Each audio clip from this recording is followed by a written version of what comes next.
Senator, to lay this out for folks at home, the Chinese have bought 300 acres of farmland near Grand Forks.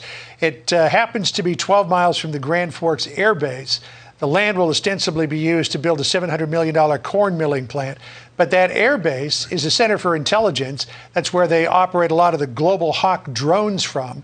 Are you concerned here about either espionage or interference? I am, John, and thank you for doing a very good job and thorough job of explaining the situation. I am worried about it because China has proven themselves to be both capable and more than willing to steal intellectual property, to intercept data. They're very good at it. And Grand Forks is not only an important ISR base, it's a reconnaissance wing that, as you said, flies a Global Hawk. We recently cut the ribbon on a new satellite ground station for low Earth orbiting satellites that will soon be providing communications in the sky. And the future of the Grand Forks Air Force Base is that the Global Hawks will eventually be traded out for the next generation of ISR flying vehicle, unmanned aerial system. So it's a very important base. But even in addition to that, on the farm side, we see China continually buying up more and more of the U.S. food supply chain. Now, we grow a lot more food than we consume. We're happy to sell it to hungry people around the world. We're very good at that. But when the supply chain becomes more captive, not only to foreign ownership, but to foreign adversaries like China, who have demonstrated that they're not to be trusted with supply chains. I mean, we just went through a pandemic that exposed a lot of that.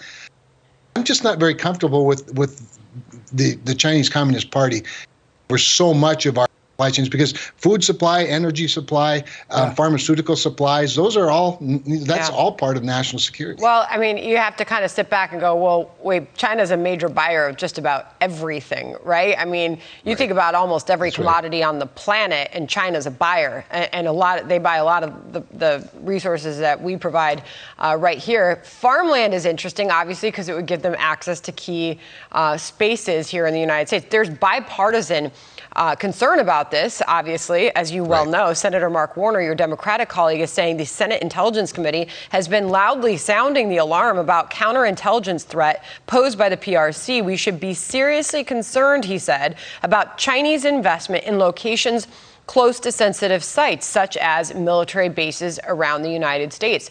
What are next steps? If you think this is such a concern, how do you stop it? Well, there's a few ways, but a lot of this came to light when Senators Rubio, Hoeven, and I requested that the CFIUS review, CFIUS being the Committee on Foreign Investment in the United States. So we sent a letter to the committee's chairman, which is, of course, Janet Yellen. The Secretary of the Interior, or Secretary of Treasury, is the chair of the committee. It's made up of about 14 cabinet and White House officials, and in a lot of the intelligence and law enforcement security agencies. And so they'll do a review. They'll identify major concerns, minor concerns. Maybe there's no concern. My guess is there are lots of them. And then that will help inform local developers and local officials. And if that shows enough concerns that there might be more specific risks, they can further review it, look for risk factors. And then ultimately, if there are risks that aren't being mitigated or can't be mitigated, and the president feels strongly enough, he can actually, through that same CFIUS process, he can actually unwind the transaction. I personally don't believe that will be necessary. I'm fairly confident that there will be a lot of concerns raised by intelligence and defense and security forces, and that those will be heard at the local level. One thing, this community of Grand Forks did a wonderful job of putting in guardrails and clawbacks. Sandra, you're a business reporter. You understand how communities have to protect themselves from the type of predatory investing that China has proven to be very good at. They've protected themselves and their assets very well. So I'm confident this will all turn out well. And at the end, we'll have a unified community that supports the final decision. So, Senator Cramer, you and your Republican colleagues in the Senate have got a lot of concerns about this, as does Senator Warner. But North Dakota's Republican governor says, what's the problem here? He says this is going to be good for North Dakota. Doug Burgum said, quote, with Fufeng in Grand Forks, it will be North Dakota, not China, that reaps the benefit of the jobs, facilities, economic activity, and tax revenue associated with processing the corn. What do you say to him?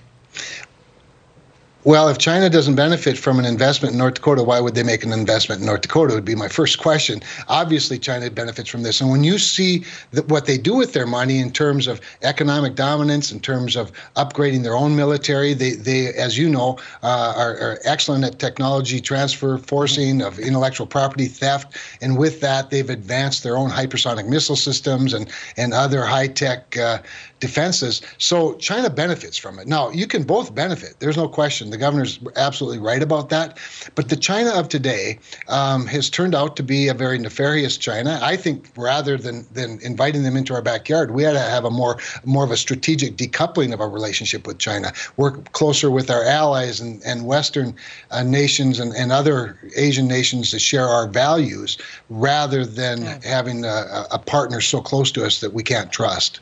Okay. Senator, really appreciate you joining us on that. All of that, something that might not be on a lot of folks' radar, but it is happening, and you are raising the flag, a red flag about it. Thank you very much, John. Strategic decoupling sounds like a Gwyneth Paltrow marriage.